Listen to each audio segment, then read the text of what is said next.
Hi, I'm attachment specialist Adam Lane Smith, and today I want to talk to you about how to build a healthy bond with your stepchild. Now, the reality is that step families are becoming increasingly normal in the West. In fact, one could say that this is old news. Step families are very, very common.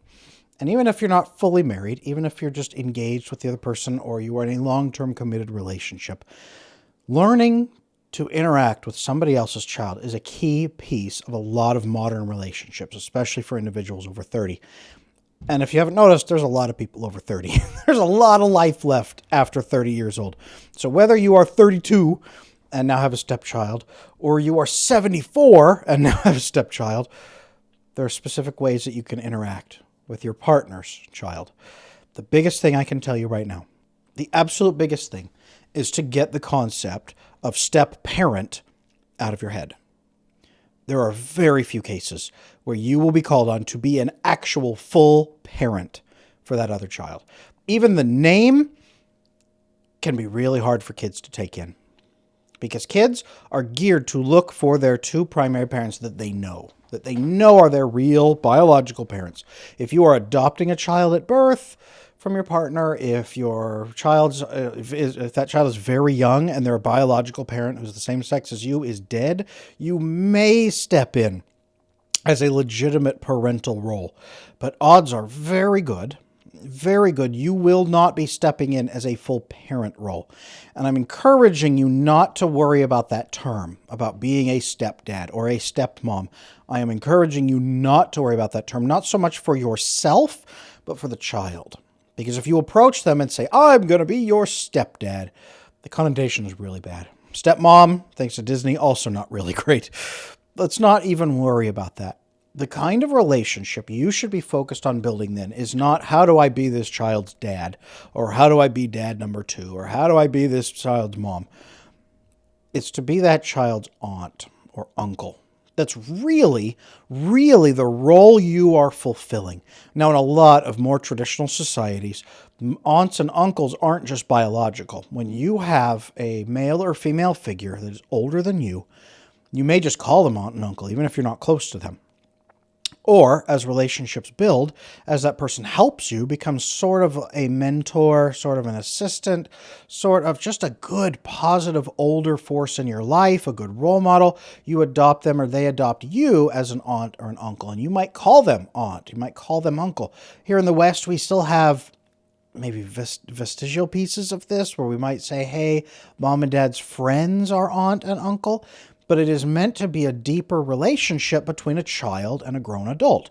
A not quite father or not quite mother, but someone who could fulfill similar roles at key moments to be someone loving, someone supportive, and to give advice when the child is open to it. Kind of sounds like a step-parent. In that regard, focus yourself more as an aunt or an uncle. Be an aunt or an uncle to this child. Take the pressure off yourself to parent, and you can even tell the child that, because I'm assuming if you have this child, you are going to speak to them. Tell them, I am not here to be your dad. I am not here to be your mom. If you want me to, I will happily do that. But if you don't want those things, because you already have a mom and a dad, I am just here to be more like an uncle. I am not threatening. I am not trying to be your mom. I am here to be an aunt. I am just here to love you and to help you. Help me do that. What can I do to be the best aunt to you, or the best dad, the best uncle to you? What can I do to be the best in that for you? And that leads us to step number 2, actually talking to the child. No matter how old they are, if you are not their biological parent, you need to get their input because they're not genetically programmed to want to please you. And they may push back and they may perceive that you are coming in and ruining the one chance they have of their parents ever reuniting. Because if you are marrying a divorced parent, be aware you are crushing that child's dreams of their parents ever magically reuniting like they have seen on movies. Sorry, but you are the dream crusher. You are the worst villain in their life because it is your fault. They can't be mad at their own parent easily. But they can be mad at you because they don't know you. Walking in and saying, I want to do whatever for you that I can. I am not replacing your parents. It's an old cliche, but I am not replacing your parents, and it's an old cliche because it works. I am not going to be yelling at you like your dad or your mom. I am not going to be ordering you around. I want to be much more of an aunt or an uncle to you, someone you can come to when you need help, someone who can watch you when you need things without yelling at you and disciplining you all the time. That's not the role I want. I want to come in and be like an aunt or an uncle to you. What can I do for you? Does that sound good to you? Does that sound like an okay relationship? Can we start there? Can we be like friendly aunt, friendly uncle, and niece and nephew? Can we try there? What can I do to make this easier for you? Role number 3. So talking to the child is number 2. Role number 3 is being a servant to the child. If you are in this relationship, I really hope that your partner cares more about their child than they do about you. I really hope that's the case. Because if you are connecting to somebody who's willing to discard their child and doesn't care so that they can have a fun romantic life, you probably are not getting into a good circumstance with a good person who has principles and values in play. I will warn you of that now. So you probably are with somebody who says, my children are the world to me. I need you to augment that. In which case, your relationship is very strongly dependent on the quality of the relationship you have with that child. Not that you have to be perfect, but if your relationship with that child is a disaster, your marriage will be a disaster, or your relationship will be a disaster. Being a servant to that child is a way you meet your partner's needs, because you are taking a tremendous burden off their lap of, what if this person I bring into my child's life is a horrible person to my child? What if my child hates them? What if this relationship is a disaster? The child doesn't have to adore you. Helps if they do. It has to not be a complete garbage fire of a relationship. Which means making yourself a servant to that child. Not a slave, not a doormat, not tolerating everything, but doing what is truly best for that child. Being an advocate for that child. Stepping in and taking those roles on of aunt or uncle when the other parent is exhausted, when your partner is exhausted. It doesn't mean stepping in and interfering in their relationship between the 3 of them, or the 4 of them, or the 10 of them, however many kids you have. It doesn't mean interfering in those, but augmenting those, being a servant in that role, saying, kid, what can I do for you? You are a human being and you are trapped in this situation and you have no power. How can I help you? And that's the role number 4, is give the child some power. Give the child some power to ask for their needs to be met, some choices. They don't get to choose that you are in this relationship and that you are wrecking their dreams and that their parent is disregarding it and that their parents have split up and that everything is... They don't get that control.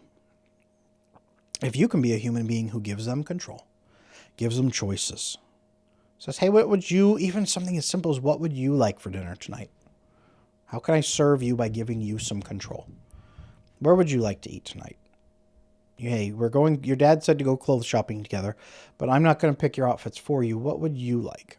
Within reason. Giving the child some control so that they know you are not a crushing authority figure who's here to order them around and make them live their life according to your values, because they already have values imbued in them. And number 5, meet them where they are. If the child is 3, it might be easier to form a relationship. If the child is 15, it might be really tough to form a relationship.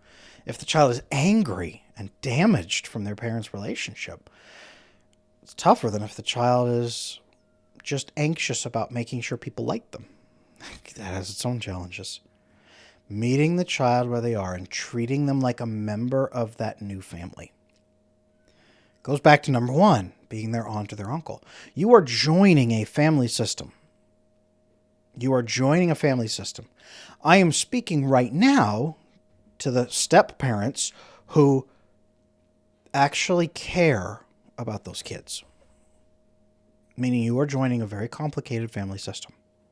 And I have a tremendous amount of love and respect for step parents because their role is very hard and very complicated. really is. It's not an easy job. It can be thankless, and other people will put you down for taking on the responsibility of another child that isn't your biological child. For some reason, people are okay with adoption, but they're not okay with step parenting, as if there's a failure happening here. It's a responsibility that you don't have to take on. That being said, if you are choosing to take it on, then really take it on. Embrace that child's family system. Don't lean back. Don't say, oh, I'm not involved in this. Oh, that's your guys' thing. Get involved without being overbearing. Get involved in a servant role of how can I help you as a child? How can I help you live a great life? Because you've got 80 years ahead of you and you didn't ask for this start. If you are a step parent, we talk a lot about missions and goals and legacy on this channel. If you are a step parent, you have a chance to build an incredible legacy with someone who would otherwise have a very broken life. You are a third party, like a miracle flying in from nowhere, that you can give them love and attachment and care that they are not getting in their system. That one of their parents probably is not providing. That's probably why the divorce happened. I don't know that I've ever seen a divorce happen where there wasn't at least one person with an attachment problem in the couple. And I don't know if I've ever seen a divorce that didn't cause attachment issues for at least one of the children. Divorces don't just go away. They linger for years, decades. You have a chance not to ride in and be the majestic savior, but to be a third option. To show that child, wherever they're at, that somebody isn't like those two parents. That somebody cares about them. Somebody loves them. Somebody cares what they think. Somebody asks them about their day. Somebody does all these things, asks them how they're living, what they want to do, what's important to them, how you can help. Step number 6, actually spend time caring. Actually spend time caring. I have an earlier piece, the 10-minute challenge, how to spend 10 minutes with your kids. Do this every day. Spend 10 minutes talking with them, getting to know them, working with them. Just know them. 10 minutes a day. Ask them about themselves and always be curious, like a servant trying to help a master. You will be the greatest partner on earth if you can do this. And one of the best aunts and uncles on earth, too. Step number 6. Spend time actually getting to know that child and asking them questions. Get involved. Get involved with the child and form that relationship. And that can include talking about the relationship. Do that. That's fantastic. Give them that. And step number 7, be patient. Because you are crushing their dreams by fulfilling your own. That's a terrible, terrible contradiction that is almost impossible to bypass. If that's the case, you can even acknowledge that. Be patient. If they're 15 and they don't seem like they want to get to know you, be patient. Give them kindness. Give that child time. Be aware that they're a child and you're an adult. If that's the case. If they're adults, give them patience too, because I would hope you are not the same age as your stepchild. It happens. That's a whole other video. It can happen, but give them patience. Give them the space and time they need to accept.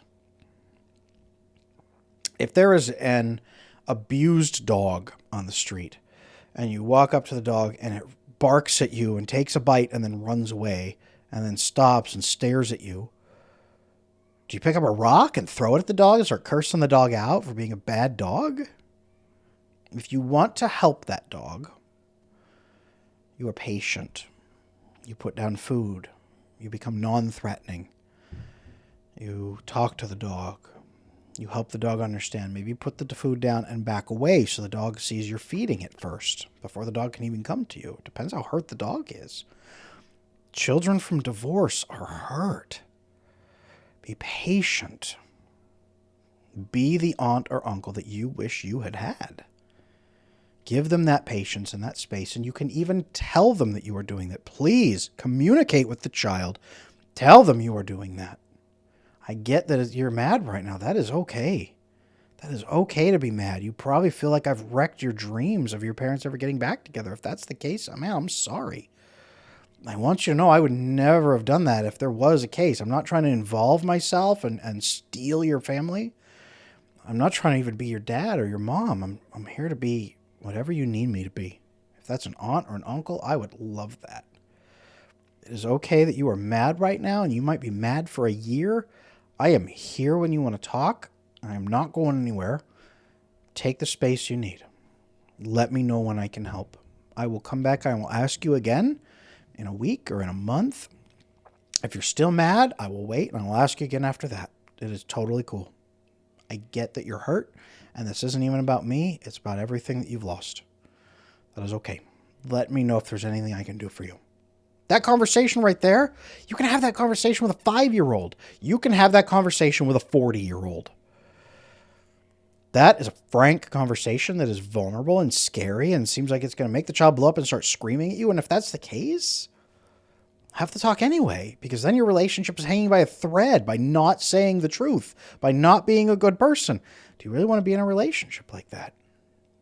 And I'm not talking about your relationship with the kid. I'm talking about your relationship with your marriage, your partner. Get in there and be a good person and give that child what you wish you had had. 7 key points right there that you can do. 7 ways, top 7 ways to be a better step-parent. And it all starts with not trying to be a parent. Go give that a shot. Leave me a comment. Let me know how it goes. Let me know if you, in the comments, if you've tried this before. Let me know if this is a new way of thinking. Sometimes step-parents hear aunt and uncle, and it blows their mind because that's what they wish someone had told them to try to be.